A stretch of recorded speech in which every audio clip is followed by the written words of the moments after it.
How you guys doing? Yeah, good news, bro. Fantastic. So you two are the two brains, or the brawn and the brains behind Alpha MMA? Enough about me. So Dwayne, are you the brawn or the brains? I'm trying to figure this one out. Neither of the above, bro. I just leave everything up to Lou. So not true. I just follow him around and let things happen. Fantastic.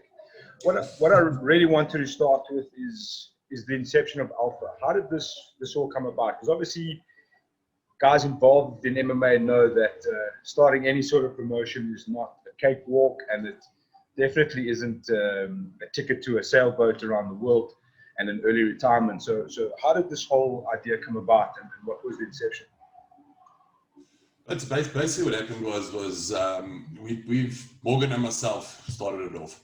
We'd been fighting for quite a while ourselves, and we'd seen how a lot of the amateurs have been treated back in the day. We've been to fights where you had to warm up under carports with a blanket tied around it in the middle of winter. It's the first round, you don't throw a punch because you don't want to break a hand. And after seeing the way that the fighters had been treated for a long time, I'm not saying by all promotions, don't get me wrong. I mean, you've got guys like Grant and them with fight styles that had a brilliant promotion going on the whole time. But there were a lot of guys that were the fighters were being almost mistreated. And we never wanted that to happen to anybody. So we decided, let's come in, let's start a promotion. Let's try and put on almost a pro promotion for the amateurs, where the guys get used to the sound, the lighting, the whole spiel. So when they do go pro, it's not this big culture shock where they walk out from backstage and all of a sudden you have crowds and cameras and lighting and you know how it works. You walk out, you lose your first two big fights, you become a stepping stone at pro. I mean, you can be a really, really good fighter and just a bit of shell shock can throw your whole career away. So we've tried to set it up for the guys that the guys can experience what it is to get MMA to a set level, that it goes the whole way through amateurs, through pros. Yeah, and I think that was the whole concept behind it, and it's just gone from strength to strength. We've been very, very blessed, and we've just had the right guys come on at the right time, and they've, definitely helped us to get to where we are. It's obviously not something that happens overnight. So what sort of time frame, and when did you decide, okay, we're going to do this, and we're just going to buckle down now and get it done? So we started off, we bought over EWC. We ran about 3 or 4 of the EWC events. The problem with buying over a promotion is you've bought over somebody else's dream, somebody else's vision for the sport. You've taken over their legacy. And we wanted to build our own. So we started with EWC. We saw that there was a bit of a clash where we wanted to go and where everybody else wanted to go with it. And we branched off and went to do our own thing. We did about 5 events there, 1 a month. And then Alpha's been about a year and a half now. Eh? And what would you say has been the most difficult part of getting this going? If you say working with me, I'm leaving. Let's just wait for Lou to leave quickly, and then I'll answer your question. But politics and drama. It follows around every sport, and we dodge it like a bad habit. We run from it. We don't want to be involved. And the problem is that the more you walk away from it, the more everybody tries to involve you. It's just, we're not interested in it. We're not interested in it at all. I want to put on a promotion, do the best that I can for the fighters, do the best that I can for the sport, and walk away at the end of the day. And gyms not wanting to fight other gyms, and people being unhappy with things because of the past. It's not my problem. It's got nothing to do with me. So I'd rather just do it our way and carry on. And the problem is that it's not everybody feels that way. And like when we spoke the other day, it's kind of out of 100 people watching, 85 are watching, hoping you make a mistake so they got something to talk about. And I think that's been the big thing. It's a lot of time that goes into this sort of thing. It's a lot of money that goes into this sort of thing. And having negativity around it I think that's probably the toughest part.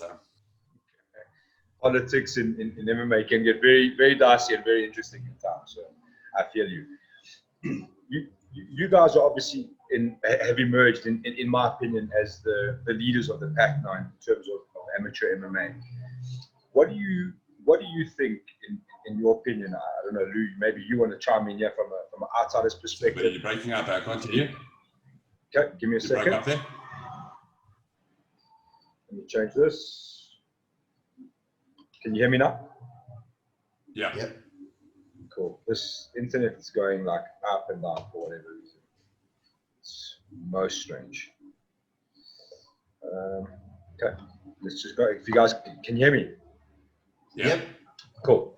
So, in my opinion, what I was saying is that you guys have emerged as the leaders of the pack.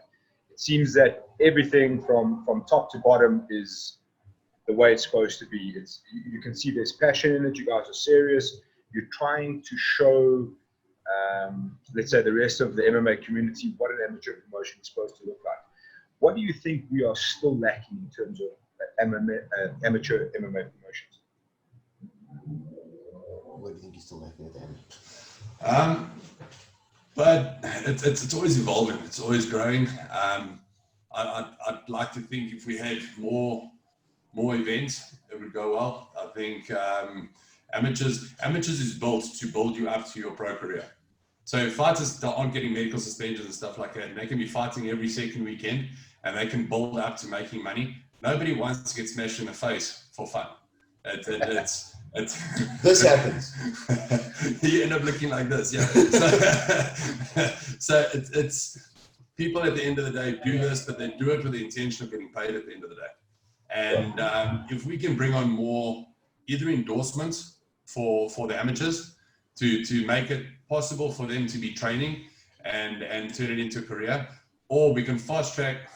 And when I say fast track, I mean it's double-edged sword. We want to fast track the guys to a position where they can get paid for the sport, but we also don't want guys jumping into pros after 3-4 fights because they're now on a win streak. Because you could have 3-4 fights and you haven't fought a wrestler or a kickboxer or somebody that does this, works against your style of fight. So we need to bring in more. I want to say money, but I mean I think the word is support, so that the guys can build a career on this. And if I can just jump in there as well, I think one of the things that we're really focusing on now that we've got the event sort of waxed and on point, is we're looking for a larger platform to make really the superstars of tomorrow the superstars today. And yeah, you know, you're looking at sort of the Boyd Allens and all the rest of it, and thinking, you know, the Soldier Boys, that, you know, that's the big stage. But prior to getting there, we want them to be on a stage of their own and recognizes, hey, that talent coming up there, you look for him in the pro leagues, he's going to be massive. And I think that's what Emma's trying to do, is make the amateurs superstars before they even get to the big ring. Cool. Fantastic. Talking about the big stage, you guys are just about on your way back, or on your way back. It's going to happen soon.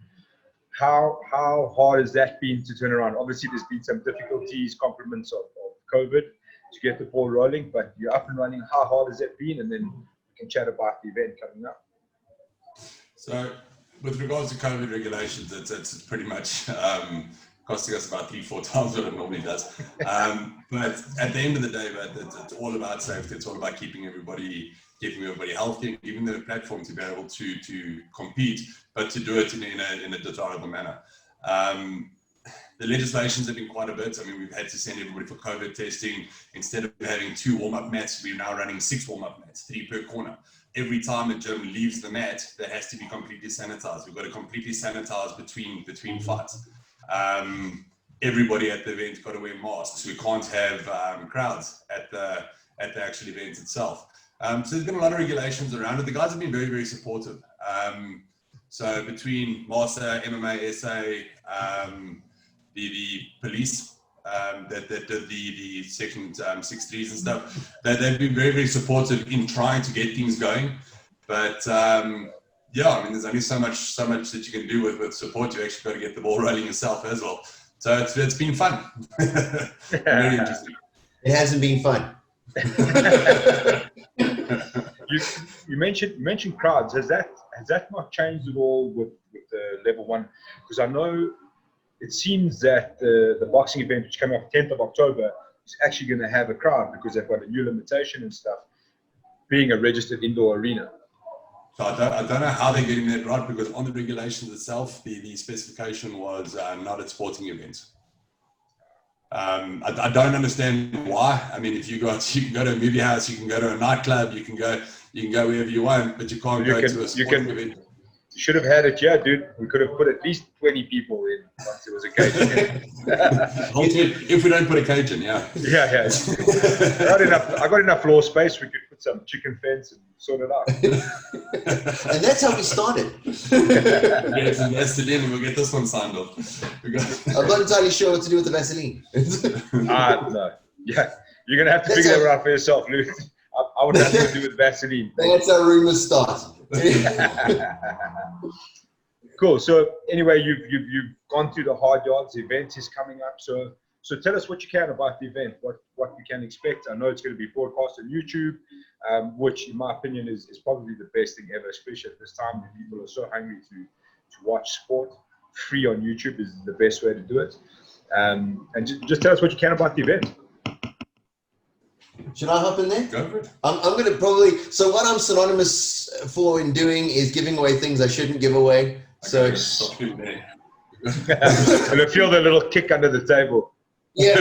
His third hand is on my leg. God, I hope that's his hand. First and foremost, it's going to be... We can give away the actual place now. We made the announcement. It's going to be at the park, the rooftop park at the Mall of Africa. So that's a first for us, and I think it's a first for any MMA organization is that. Secondly, we are now, can I go with the whole drive-in? Can we do it? So we're building a big screen above the cage. 2 of them. We're putting in a 2.5 by 4.5 meter screen above the cage facing both directions. You just did this. I don't know, it's bigger than this. Yeah. A little bit. I was trying to, I'm not an engineer, but it sounds big, but this looks small. Yeah. So yeah, it's we put the screens up and everything like that. It's been interesting. It's been a lot of fun. I think it's going to be good. You've got the rest of the details there, bro. Can I? About what? Yes. Okay. So obviously he's cagey, no pun intended, about some of the details surrounding the night.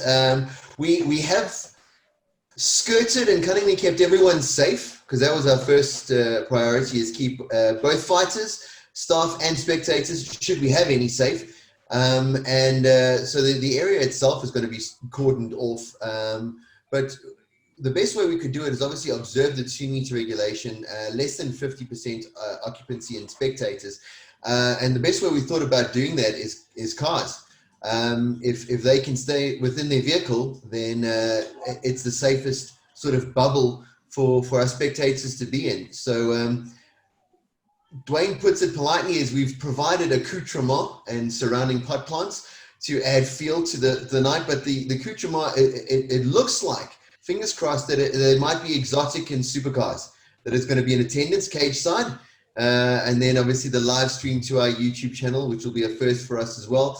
I've been involved with live television for sporting events on a huge platform for ESPN. Nothing ever goes right on the night, so that's also going to be exciting. We've gone the hard yards. As far as the details go, I'll let Dwayne take on the fight card, but I can tell you there's going to be 15 fights on the night. 11 of them are coming from the Team SA MMA, and then 4 title fights on the night as well, which is the largest amateur event. Certainly, I can't speak for any amateur mixed martial arts event, but it's the largest event we've ever put on. You want to get back on? Yes, with some just to clear up what you guys said there. So you guys are on a rooftop, cordoned off. Fighters and people involved in the event are being tested. If I'm wrong, interrupt me at any point. There's going to be a screen above the cage, kind of like a very limited drive-in setup. 2 screens that size. Yeah. Big screen. Above the cage, and there's going to be cars parked around the cage. Am I correct so far? Yeah, so our actual goal is to get super/luxury cars parked around the cage to create So my Fortuna is not going to make it, in other words. It will, just at the back, outside in the different car park. One floor down. Level -2. We're trying to create almost like a crowd kind of feel to the fights. I mean, I don't know if you watched the events that they've had post-lockdown at the moment. It feels almost like an advanced sparring session. Yeah. So we're trying to avoid that. So we're trying to park the cars around to create that little bit of that feel like there is a crowd around the cage. So we have approached a couple of the car groups and stuff to see if they can. And I mean, the flashier the cars, the better. Yeah. It's just a bit of a added bonus. Looks good on camera. Hopefully the cars are MMA fans as well. Yeah, it's not our problem. So what we have done is one of those big screens are facing towards the restaurants on the rooftop. Okay. Only thing dividing the venue from the restaurants is a clear view fence. So whatever happens on the other side of that fence is not our problem. I did not say that out loud. Is not my problem. I give the things away. I have no purpose here. If weather willing, if it's not raining on the nights, we do carry on with the park itself. There will be outside that clear view fence. If anybody watches from that side, we strictly will not let anybody into the venue. We can't. We have security. We'll be stopping everybody at the gate. If you're not on the list, unfortunately, you can't come in because everything has been plotted out with the police, with your risk categorization, stuff like that. We cannot let anybody in that isn't on that list. But if you happen to have a good view from the other side of that fence, so be it. Is this the fence where there's like the kids' jungle gym? Is that the same sort of area? Yes. It's weird that you should use a child's fence. Anyway. I do have a kid who's played in that area. That's why I remember it. Okay, so there is nice restaurants available should you be in the area, and there will be supercars watching the fights, which is pretty badass. 4 title fights, Dwayne, hit us with who we can expect to see on the card. And I know it's always hard from your position to kind of say which one you're most excited for, because I'm sure you're excited for all of them, otherwise they wouldn't be on your card. But stylistically, which would excite you the most? But give me 2 seconds. He's just going to get the fight card up. But it's so packed, and it's really so guys that would normally be like main card fighters are sitting in the middle of the card, some of them even undercard. It's been such a stacked event, and I think it's because the guys haven't been able to fight for 6 months. I think everybody's just itching to get onto a card.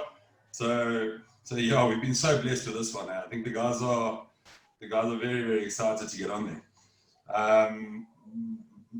Give me 1 second, badge. Staring at his phone. I am. There is 14 different variations of the actual fight card, the chops and changes. The way it works is I get phone calls at 3 a.m. from an excited Dwayne telling me who's just accepted. I don't know why he waits till 3. They accept at 8 in the evening, but it seems to be how he enjoys to do it. So yeah, here we go. But I think the big ones. I mean, let's start with the title fights. I mean, we've got Nicholas Owenda from UMF, who's running in a 7-1 record against Gift Walker. And normally you put Gift Walker on a card, the guy sells out a crowd. I mean, him and JP together, that's unbelievable. It's like looking at a puppet master. JP sits. I mean, while he's sitting in the corner and we're busy commentating, as he sits, it's almost like he's playing Xbox. It's crazy. He'll talk to Gift, and as he says, that Gift just flows through, and they just take fights that way. So it's such a well coordinated fight camp that they've had going on. They work so well together, and I think just that raw talent of Nicholas, and obviously training under Demar Pena and them, I mean, is a proper threat. So I think the two of them is going to be a crazy fight. Both of them can stand. Both of them got a strong ground game. Going to be very, very interesting to watch that one. It's just one of those things as well. It's the first time ever we posted up a title fight as a poster, and the amount of engagement and interaction we got on social media just from that specific fight. People started talking smack before we even got down to it. So both fighters have a great following. And you're looking at flyweight, you've got Mickey Clitty, who's supposed to go pro now. He cut down from 61, had 2 or 3 really good fights at flyweight. And we had Vuyo Jula, who earned his shot at the title down in Durban when we did the Durban event down at Savaya Casino. So we got Vuyo Jula against Mickey Clitty. Once again, it's two gyms or 2 fighters that are properly accomplished gyms. both on the verge of going pro. I think the only reason Vuyo hasn't gone pro yet is because of Worlds.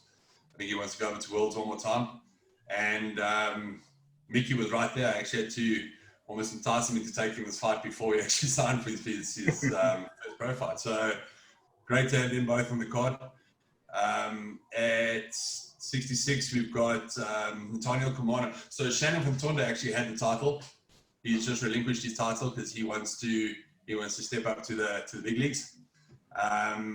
And stepping into his place for the shots, and Antonio Kamana is on a 3-fight win streak. Really in good form. I've spoken to JP, and then they said that they've never seen Nate in such good form. So let's see it on the night. He's also a very, very good all-rounder, fighting David Mombo. Out of Durban, yeah. David Mombo just come back from beating, he beat Raymond Akut down in Durban. He fought to a draw with Vincent Corsi here. Proper talented fighter. Only guy that every opponent's ever walked out the cage and said to me, I've never felt somebody so strong in my life. He's just an absolute beast in that cage. Next one up is Galua King. I think he's on about a 4 or 5 fight win streak with us. Yep. He's one down in Durban. He put Lucky Basco in hospital with a lucky shot in. He threw a kick and he caught the knee in the eye. Split him open from one side to the other. I mean, that was insane.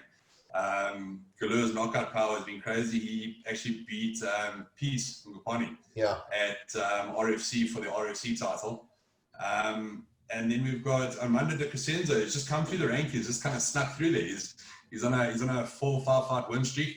He was one of those unassuming fighters. He comes in, he looks so relaxed, and he's just gone at it and just built up a proper win streak. Yeah. Last time we put him in against Jan Horn, and I thought, Jan catches him, it's going to be over quickly.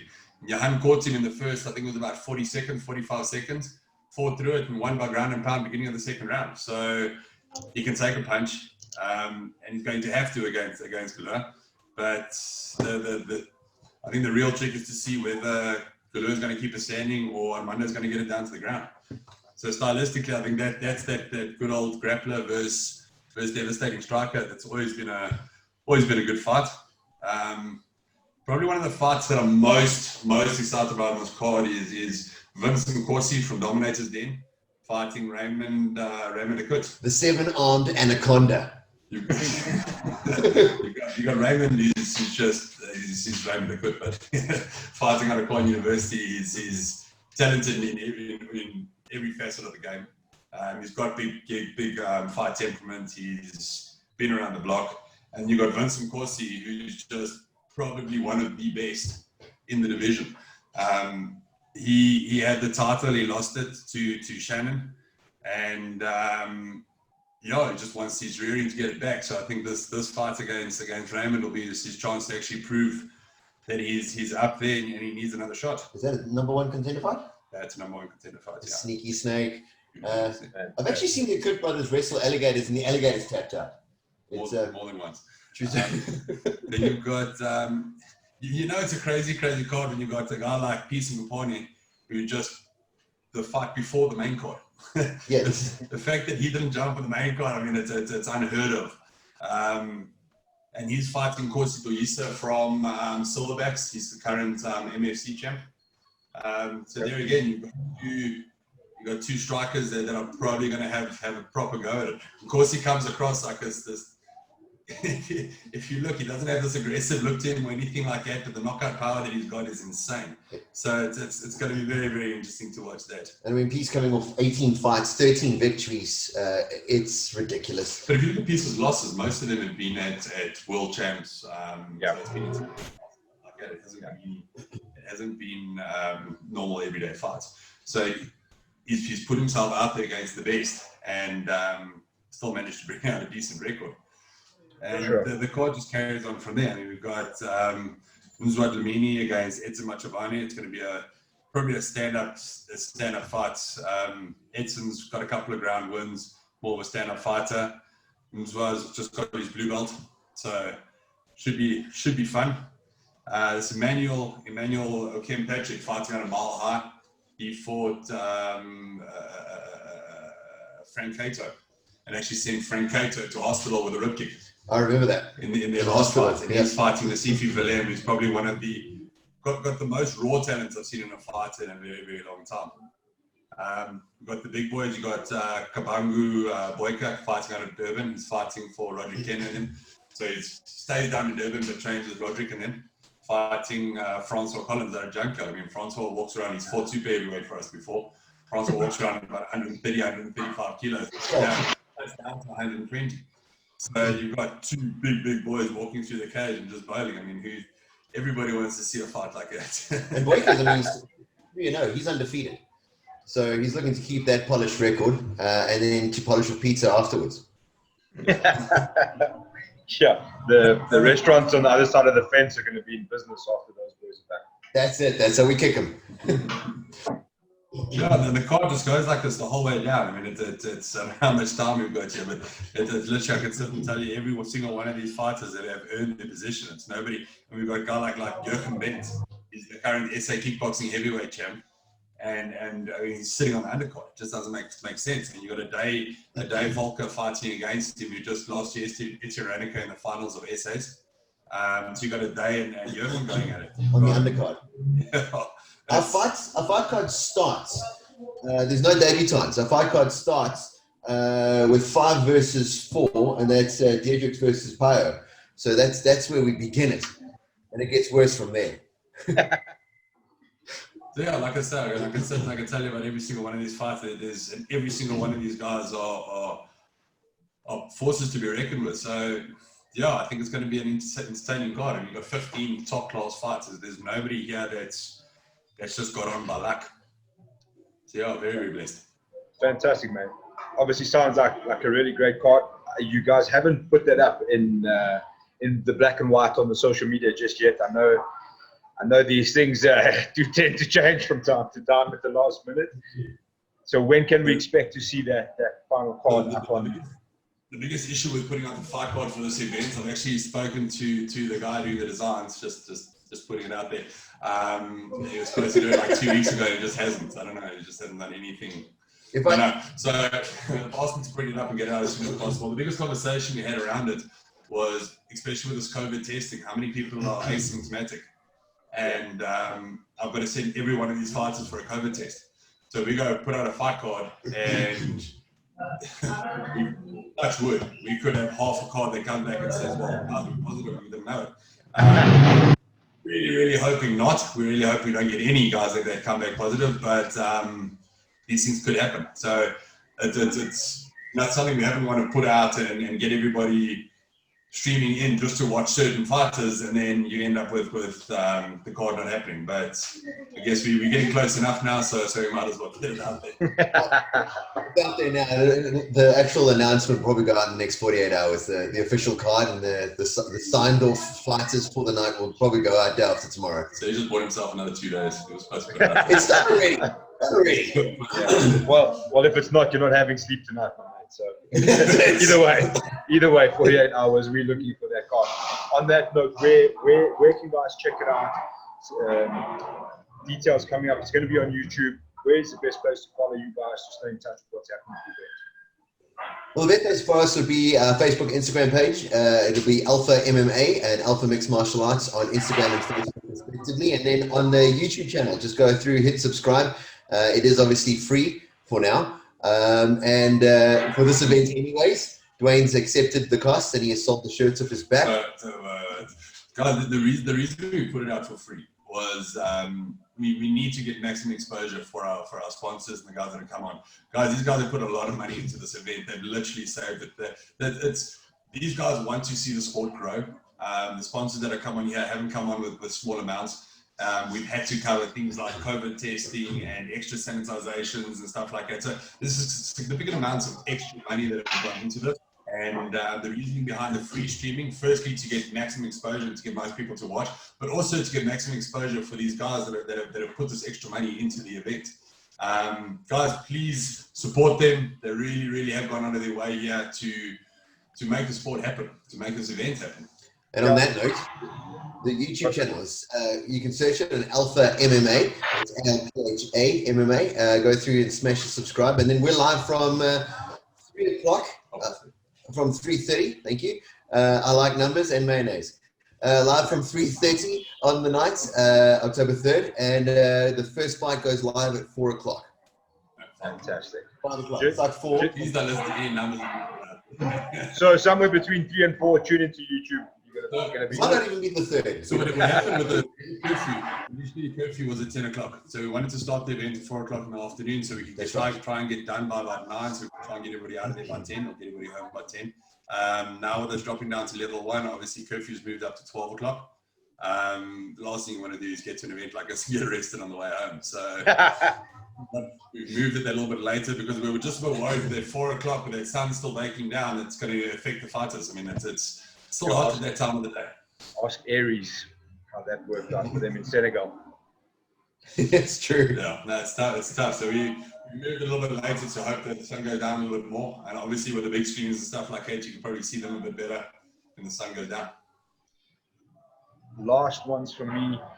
I just wanted to make a note on you mentioned sponsors, and I think it's a massive note because guys that are taking money out of their pockets to help an event, it's not just helping an event. It's such a rarity for MMA in the country at the moment.